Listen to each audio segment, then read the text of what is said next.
चाहे बीजेपी के लोग हैं, बेशक हमारे टकराव होते हैं, लेकिन इसका मतलब थोड़ा कि रिश्ते खत्म हो जाते हैं। इसलिए रिश्ते कभी खत्म नहीं होते। और अगर एलजी साहब से पूछा, एलजी साहब को पूछा जाए तो ज्यादा अच्छा रहेगा। और बिजनेस तो जरूरी है, क्योंकि थोड़ा सा जो एक कन्फ्यूजन है एडमिनिस्ट्रेशन के बीच में और लोगों के बीच में है, वो उसकी दूर हो जाएंगे। तो लिहाजा लगता है कि जल्दी ही बिजनेस रूल आ जाएगी। तो आप क्या कहते थे कि हम जमी गवर्नमेंट की बिजनेस रूल देते क्या?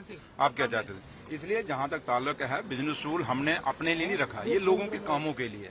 लोगों ने जो मैंडेट हमें दिया है, उस मैंडेट को पूरा करने के लिए सरकार के पास जो पावर होती है, क्योंकि आपने देखा होगा अब असेंबली का क्या हाल है, ये एक सिनेमा थिएटर बना के रख दिया था। आज देखिए माइक की हालत क्या है, चलते ही नहीं है। तो इसलिए ये जम्मू कश्मीर का असेंबली है और यहाँ पे आपने, और हम नहीं कह रहे, आपने देखा होगा भारतीय जनता पार्टी के ऑनरेबल एमएलए हैं, वो भी ये बात कहते हैं कि जो पावर्स हैं सरकार के पास, क्योंकि सरकार के पास पहले एमएलए के पास होंगी तो ऑटोमेटिक सरकार के पास होंगी। इसलिए पावर ये जरूरी नहीं कि हमें चाहिए, ये पूरी जो लोग भी जीत के आए हैं उनको पावर चाहिए, क्योंकि उनके पास एक मैंडेट है। लोगों का जो काम, जिस मैंडेट के लिए जो मैंडेट लोगों ने दिया है हम लोगों को, वो काम हमने पूरे करने हैं, वो वादे पूरे करने हैं। इसलिए उसके लिए बिजनेस रूल का बहुत जरूरी है। बीजेपी ने डिस्क्रिमिनेशन की बात की परसों, अगर आपने देखा होगा, उन्होंने पवन गुप्ता ने फिगर भी दिखाया, उन्होंने कहा कि जम्मू के साथ डिस्क्रिमिनेशन हो रहा है। देखिए, जम्मू के साथ अगर डिस्क्रिमिनेशन की बात करते हैं तो जब पवन गुप्ता जी खुद मिनिस्टर थे और एमओएस फाइनेंस से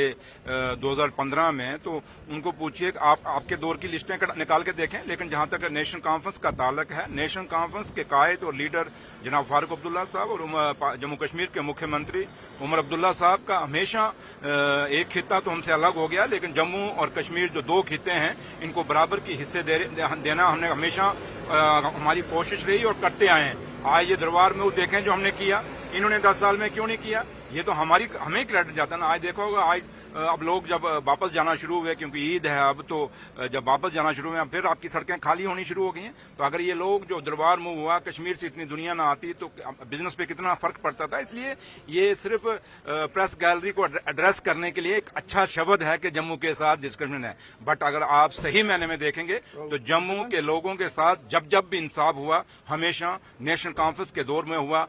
नेशनल कॉन्फ्रेंस की गवर्नमेंट जो बनी, हमेशा उसके दौर में इंसाफ हुआ, उससे पहले मीरवाइज की उमर साहब के साथ या पॉलिटिकल डिफरेंसेस हैं, तो इसलिए उमर साहब ने डेलिबरेटली किया है, ये अपोजिशन भी कह रही है। यार क्या सवाल आप समीत साहब, आप सीनियर जर्नलिस्ट हैं, क्या करते हो आप? चाहते हो कि मैं कोई ऐसा दे दूं आपको तो फिर शाम को चले थे बस, तो वो मिलने वाला मेरे से नहीं है। तो लिहाजा उमर साहब की, और क्योंकि मौलवी उमर साहब और उमर साहब, ये हम सब जम्मू कश्मीर के रहने वाले हैं और हमारे भाईचारे जम्मू कश्मीर की मिसाल रही है। इसलिए जम्मू कश्मीर में हमारे, चाहे बीजेपी के लोग हैं, बेशक हमारे टकराव होते हैं, लेकिन इसका मतलब थोड़ा कि रिश्ते खत्म हो जाते हैं।